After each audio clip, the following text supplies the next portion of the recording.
பிரியமானவர்களே, இந்த நாளில் உங்களை சந்திக்க நான் மிகுந்த மகிழ்ச்சி அடைகிறேன். விசேஷமாக நாளை தினத்தில் நடக்கிறதான உபவாச ஜெபத்திற்கு உங்கள் யார் அன்புடன் அழைக்கிறேன். ஸோ நாளை காலை சரியாக 10 மணிக்கு நம்முடைய ஆலயத்தில் உபவாச ஜெபம் இருக்கும். அது மாத்திரமல்ல, சண்டே ஆராதனைக்கும் உங்களை அன்புடன் அழைக்கிறேன். 4 ஆராதனை இருக்கிறது. பங்கு பெறக்கூடிய எல்லா பிள்ளைகளும் வந்து பங்கு பெறுங்கள். இந்த நாளிலே கர்த்தர் நமக்கு கொடுக்கிற வாக்குத்தத்தம் சங்கீதம் 31வது சங்கீதம் 15வது வசனம், Psalms 31 verse 15. என் காலங்கள் உமது கரத்தில் இருக்கிறது, என் சத்துருக்களின் கைக்கும் என்னை துன்பப்படுத்துவர்களின் கைக்கும் என்னை தப்புவியும். நான் விசுவாசிக்கிறேன், கர்த்தர் அதின காலத்தில் நம்மளை நேர்த்தியை நடத்துகிற தேவன். நம்முடைய எல்லா காலங்கள் கர்த்தரில் இருக்குது. நிச்சயமாக எல்லா சத்துருக்களை கர்த்தர் நம்ம இடத்துலேருந்து விலக்கி போடுகிற நேரம். ஆமென். அவர் நிச்சயமாக அவருக்கு தெரியும், எந்த ஒரு சத்துரு உங்களை தொட முடியாதபடி கர்த்தர் எல்லாவற்றையும் பார்த்து கொள்வார். ஏன்னா உங்கள் டைம் எல்லாம் அவர் கையில் இருக்குது. அதனால் நீங்கள் எதை பற்றி கவலைப்படாதீங்க. சத்ரு உங்களை தொடர்கிறதையும் சத்ரு உங்களை மேற்கொள்ளுகிறதையும் நீங்கள் நிச்சயமாக நீங்கள் கண்டு பயப்படாதீங்க. நிச்சயமாக நான் சொல்லுகிறேன், அவருடைய டைமில் கர்த்தர் உங்களை அதிலிருந்து விடுது வைப்பார், உங்களை பாதுகாப்பார், உங்களை சுகமாய் நடத்துவார். நம்மளாம் ஜெபிக்கலாமா? நன்றி ஆண்டவரே, இந்த வேலைக்காய் சோத்திரிக்கிறேன். எங்கள் காலங்கள் எல்லாம் உங்களுடைய கருத்தில் இருப்பதற்காக நன்றி அப்பா. எல்லா சத்துருவின் கைக்கு எங்களை விடுதலை ஆக்குங்க.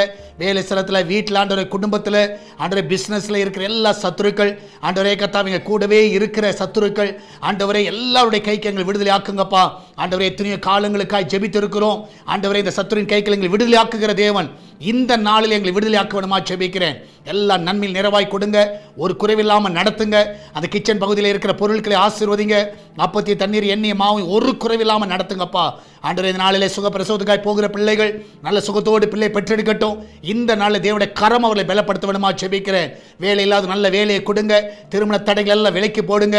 எல்லா கடன் பிரச்சனை விடுதலை கொடுங்க. பிஸ்னஸ் பண்ணுகிற எல்லா பிள்ளைகளை ஆசீர்வதிங்க. ஆண்டவர் விசேஷமாய் வெளிநாட்டில் இருக்கிற பிள்ளைகளை சுகமாய் தங்க பண்ணுங்க.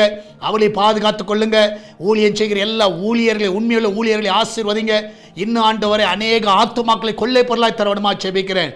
ஆண்டவரே இந்த நாளில் சால்வேஷன் டிவியையும் எஸ்தர் பிரேயர் ஹவுஸுடைய கருத்தில் ஒப்புக் கொடுக்கிறோம். இதை ஆசீர்வதிப்பீராக, இந்த ஊழியத்தை இன்னும் பெருக செய்வீராக, அநேக ஆத்துமாக்களை கொண்டு வருவீராக. நீர் அப்படியே செய்வதற்காய் நன்றி அப்பா. தொடர்ந்தும் நாமத்தை மகிமைப்படுத்துங்கப்பா. எல்லாவற்றுக்கும் மேலாக ஆண்டவரே, இதனால் காணிக்கைகள் மூலமாக, தசமகள் மூலமாக இந்த ஊழியத்தை தாங்குகிற ஜெபிக்கிற எல்லா பிள்ளைகளும் ஆசீர்வதிங்க. இன்னும் இந்த சுவிசேஷ பணியுடைய எல்லா தேவைகளை சந்திங்க.